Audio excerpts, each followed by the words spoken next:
देखें the average performance of the students of a college over last 10 years shows that the percentage of the students during A, B, C तीन grades हैं are 15%, 30% and 55% है respectively. The current years results show that out of total students हमारे पास कितने हैं 400 है। The number of the students scoring A, B, C grades aggregated to 64। A grades के कितने हैं 64 है, बी ग्रेड के 144 है एंड सी के 192 है। Calculating the value of the chi square of this data would be. Chi square का value पूछ रहा है, ठीक है, वैल्यू पूछ रहा है हमें किसके थ्रू, काई स्क्वायर के जरिए। तो फर्स्ट ऑफ ऑल हमें काई स्क्वायर का फार्मूला आना चाहिए। तो काई स्क्वायर का हमारे पास फार्मूला क्या होता है, काई स्क्वायर या इसको एक्स स्क्वायर से भी डिनोट कर सकते हैं, is equal to summation of observed value minus estimated value का whole square divided by estimated value. तो यहाँ पे हम इसके कॉलम बना लेते हैं, observed value, estimated value, observed minus estimated value का स्क्वायर और ऑब्जर्व्ड माइनस एस्टिमेटेड वैल्यू का स्क्वायर डिवाइडेड बाय ई। ठीक है, ऑब्जर्व्ड वैल्यू हमारे पास क्या है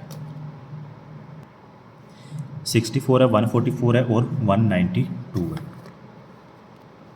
64, 144 और 192 है। एस्टिमेटेड उसने कितनी बताई थी 15% है, 30% है एंड 55% है, कितने का 400 का। तो 400 का 15% ले लें, 30% ले लें एंड 55% ले लें। 400 मल्टीप्लाई बाय 15% तो ये आ जाएगा 60। फिर उसके बाद 30% है तो इसका डबल कर लें 120 और 400 का 55% ले लें तो ये हमारे पास आ जाएगा 220।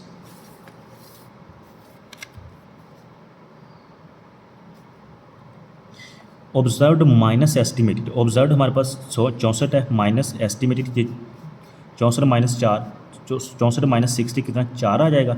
4 का स्क्वायर लेंगे तो हमारे पास आ जाएगा 16। 144 माइनस 120 कितना आ जाएगा 24 आ जाएगा। 24 का स्क्वायर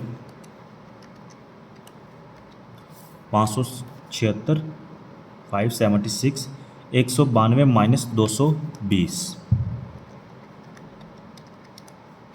ये हमारे पास आ गया माइनस 28। लेकिन जब इसका स्क्वायर लेंगे तो ये प्लस में कन्वर्ट हो जाएगा, ये आ जाएगा 784। अब ये ऑब्जर्व्ड माइनस एस्टिमेटेड हमारे पास आ गया, इसका स्क्वायर आ गया। अब ऑब्जर्व्ड माइनस एस्टिमेटेड का whole square divided by estimated, मतलब कि ई पे हमने इसको डिवाइड करना है। तो यहाँ पे मैं क्या लिखूँगा 16 डिवाइडेड बाय एस्टिमेटेड कितनी है 60, 120 डिवाइडेड बाय एस्टिमेटेड हमारी कितनी है 576 डिवाइडेड बाय एस्टिमेटेड 120 और 784 डिवाइडेड बाय 220। 16 तकसीम 60, 0.26, 0.2667 कर लें। 576 डिवाइडेड बाय 120, 4.8, 784 डिवाइडेड बाय 220, 3.5636। इसको प्लस कर लें क्योंकि क्वेश्चन में समेशन है, ठीक है। तो इसको ऐड कर लेते हैं, प्लस 4.8 प्लस 0.2667 तो ये हमारे पास आंसर आ जाएगा 8.6303। तो एक बार याद रखने, ये एमसीक्यूज़ ना पेपर के पॉइंट ऑफ व्यू से बहुत इंपॉर्टेंट है और ऑलमोस्ट पेपर में आ जाता है, ठीक है। तो इसे आपने बार बार रिपीट करना है, भूलना नहीं है और बार बार ट्राई करेंगे, 1-2 दफ़ा सॉल्व करेंगे, इंशाल्लाह आपको कभी भूलेगा नहीं। इसका फार्मूला याद कर लें। तो हमारा करेक्ट आंसर इसमें कौन सा होगा, सी होगा। An automobile company reports that the average annual maintenance cost 1300 CC car is currently 11,025। Average मतलब कि हमारे पास मीन उसने दे दिया है।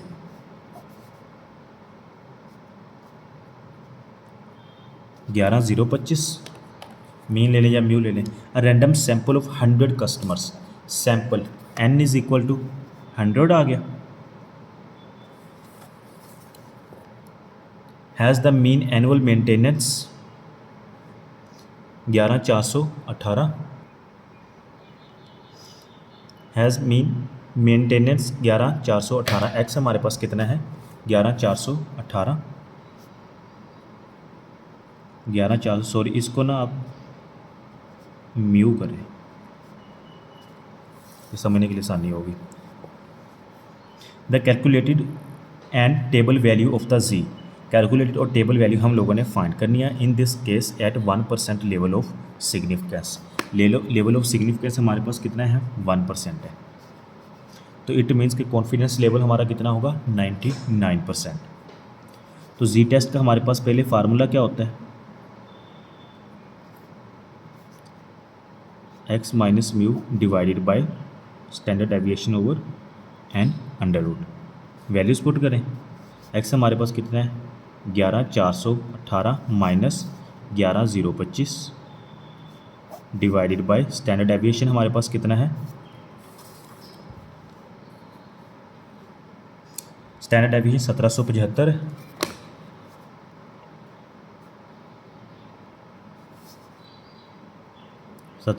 डिवाइडेड बाय एन कितना है हमारे पास 100, कैलकुलेटर पे पुट करें तो ये सेम वैल्यूज पुट की हमारे पास आंसर आ गया 2,214।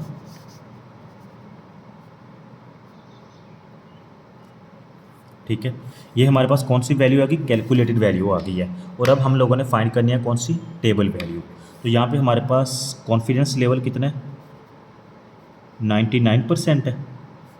ठीक है, अगर इसकी परसेंटेज ख़त्म आ करें तो ये क्या आ जाएगा 0.99%, 0.99 आ जाएगा।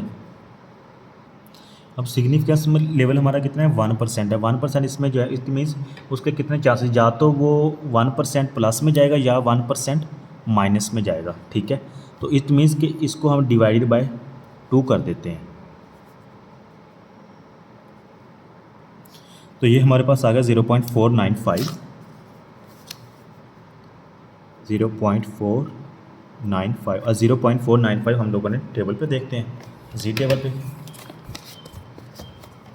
तो ये हमारे पास फर्स्ट ऑफ ऑल ये जी टेबल है। ठीक है, और 0.495 हम लोगों ने तलाश करना है।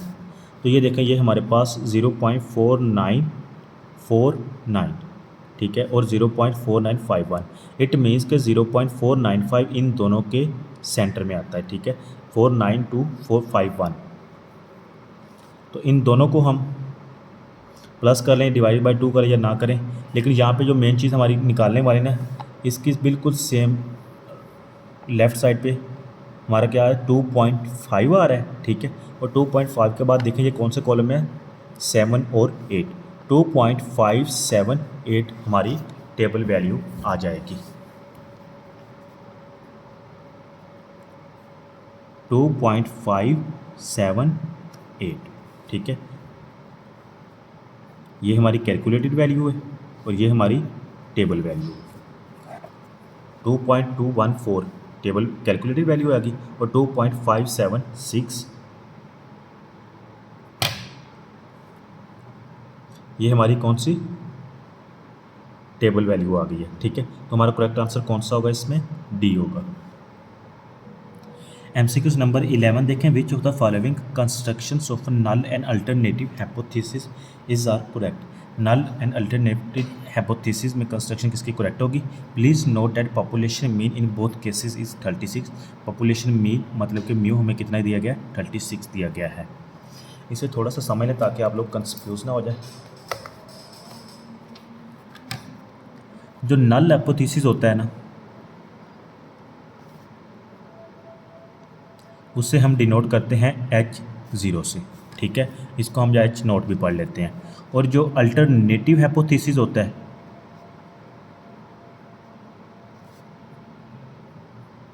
इससे हम डिनोट करते हैं H1 से। और जो नल हाइपोथेसिस होता है इसमें हमेशा साइन ऑफ इक्वलिटी होगी। H नोट में साइन ऑफ इक्वलिटी मतलब इज़ इक्वल टू होगा, ग्रेटर देन इक्वल टू होगा and less than equal to होगा। ये 3 चीज़ें होगी। और अल्टरनेटिव हाइपोथेसिस है मतलब कि H1 में इसमें साइन ऑफ इक्वालिटी नहीं होगी, मतलब या तो नॉट इक्वल टू होगा, या अकेला ग्रेटर देन होगा, या अकेला लेस देन होगा। तो ये आप लोगों ने याद रखना है। अगर साइन ऑफ इक्वालिटी है तो इट मीन्स कि वो H नोट की प्रॉपर्टी है, अगर H साइन ऑफ इक्वालिटी नहीं है तो वो H1 की प्रॉपर्टी है। और मज़ीद इसकी नेक्स्ट प्रॉपर्टी सुन लें, अगर इस कोई और भी MCQs आ जाता है, अगर H नोट हमारा इक्वल के बराबर है तो जो H1 है वो नॉट इक्वल टू होगा, ठीक है। और अगर H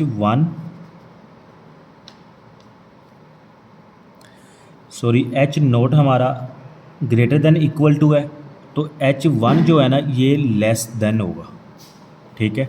और अगर H नोट हमारा लेस देन इक्वल टू है तो H1 है ये इसके ऑपोजिट, मतलब कि ये लेस देन है तो वो ग्रेटर देन होगा और साइन ऑफ इक्वलिटी नहीं होगी। तो ये बहुत ही इम्पोर्टेंट है, इसको नोट कर लें। एक आध पेपर में इसका MCQs भी लाजमी आ जाता है, बहुत ही इंपॉर्टेंट MCQs है ये, ठीक है। इसे भूलना नहीं है, रिटन आउट करें, 1-2 दफ़ा रिपीट करें, इंशाल्लाह ये आपको भूलेगा नहीं। अब आते हैं MCQs की तरफ। अब यहाँ पे देखिए, the sample data provide the evidence that population mean is less than 36, therefore H note हमारा किसके बराबर है, mu less than 36। H naught में मैंने आपको क्या बताया, साइन ऑफ इक्वालिटी का होना लाजमी है। H नोट में साइन ऑफ इक्वालिटी का होना लाजमी है। तो इसमें देखें, इसने अकेला लेस देन बताया, साइन ऑफ इक्वालिटी नहीं है। इट मीन्स कि पहले तो मैं इसको रिजेक्ट कर रहा हूँ, ठीक है। दूसरा देखें, H1 is less than equal to 36।